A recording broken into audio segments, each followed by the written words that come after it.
Hi, I'm Terry Brock with terrybrock.com. Are you a thought leader? A thought leader is someone who is an author, a speaker, coach, consultant, or some other person engaged in business who helps others to see new ideas, to conceptualize new ways of doing things. Thought leaders today are those who are really, literally leading our world. And a person who's devoted a lot of his life to that is Matt Church. Matt Church is a person who worked on a book here called Thought Leaders with Scott Stein and Michael Henderson, and the book appropriately is called Thought Leaders. It is doing very well right now. Matter of fact, even has been endorsed by Seth Godin. And you know that Seth Godin is approached by many people to endorse their book, and he can't do all of it, and he doesn't. But he definitely did this one with Matt Church. When you look at what Matt is doing and you see the kinds of activities he's involved with, over here on his website, Thought Leaders Global, you'll see that there's a lot of emphasis on becoming a part of the global thought leaders movement, and you can join a local network that way. They focus around the world, US and Canada, the UK, India, Australia and New Zealand, and other places where people are looking for leadership and guidance on how to not only run a business, but also how to live a lifestyle. In this interview, Matt shares the success that he's had in business, but also, even more importantly, something that I think will resonate with you today, the lifestyle, how you want to do this, the take-home value that you give others, and the lifestyle that you have for yourself. Invest a few minutes in this, and you will be a better thought leader as you follow the words and wisdom of Matt Church.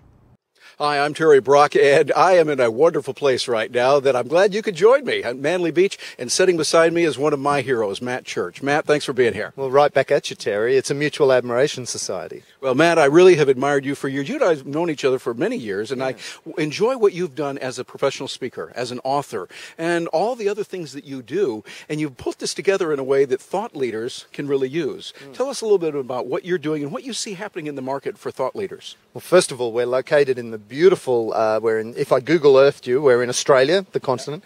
We're in Sydney, Australia. We're in Manly, specifically we're at Manly Beach, and if I drill down even further, we're at a place called Fairy Bower. And how do you spell that? Well, it's like a fairy, F-A-I-R-Y.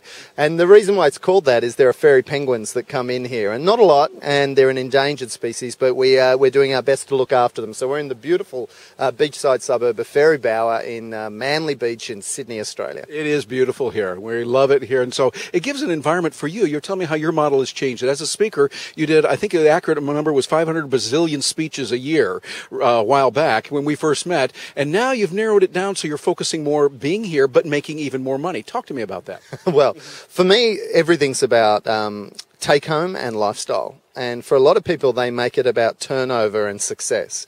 And so they're interested in the bigger the turnover and the more prolific the speaking, then the more successful they think they are. Yeah, I've got more speeches than you do, therefore I'm cooler. Yeah. And I recently got downgraded on one of my frequent flyer statuses, and it was a moment of celebration. Oh, celebration. Completely. While most people are a bit George Clooney up in the air with it, for me it was about...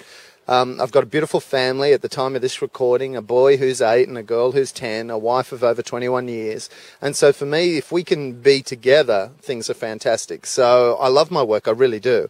And I also love to make it work for me. So my model is to do work I like, with people I like, in places I like, the way I like. And sometimes that doesn't include being on planes 200 times a year. So, yeah, I went from over 100 speeches a year for more than a decade, and the classic business model of most speakers, to now I'm down to 25 speeches that are paid for by organisations where they fly me there. And I would imagine then that means because you're making more money, you're doing something else. Tell me a little bit about that. Yeah, well, I love the model of, I've got a beautiful training centre close to where I live, and if a program starts at 9, then I can drop the kids off at school at 8:30 and be down for my program at 9. There's no setup. My machine is there, my plasma screen's there, the tables are set, and it's beautiful. We'll duck up there a little bit later and have a look at that as a business model. And I decided that by doing that, I could continue to do work I like, but people would come to me. And so anywhere from 10 to 20 people come into that space, and every month I've got a week-long program, and I've got 3 different types, and I just keep it really simple. And we've just been working away at building the list and at creating the value proposition, about making those programs as world-class as we can. And so my business model now for me has people sort of coming to me into this training room, which is gorgeous, and I've actually started to really enjoy it. I mean, I've done MDRT as so many others have, and I've done the big, 50,000 people in an auditorium, and I've achieved all of that, and it was great. And I've had, the best-selling books, and I still continue to use them for positioning. But for me, it's the ends didn't justify the means. And yeah, because you're running so fast, you don't get a chance to appreciate it. But now you're doing things and leveraging technology, I know, also. Tell us a little bit about what you're doing with digital and audio on the internet, those kind of things. Yeah, well, I think there's a whole new world here. I'm not sure if people have monetized the internet very well. The only people that I've seen monetize it are the internet marketers, which is really taking direct marketing and just long page sales letters. And I guess they work for a lot of people, but I never got into this business to be a direct marketer.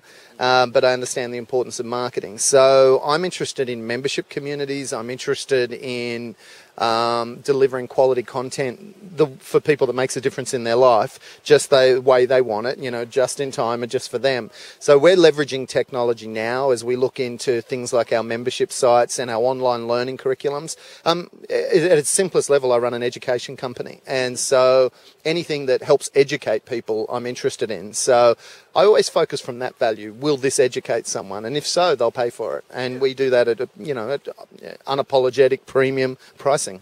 Yeah, I like the way you're saying that, because too often people have thought of themselves as speakers. I am a speaker, and that's the mode I use. Where you're saying, no, I'm an educator. And so we bring in many different types of tools and facilities so that you can create that lifestyle that you're looking for. Yeah, I think having worked with a number of speakers and consultants, everybody gets this idea of niching, which is what we call it, or niching. We would say niching, yeah. Niching, which just sounds like a niche you've got to scratch, but niching nonetheless.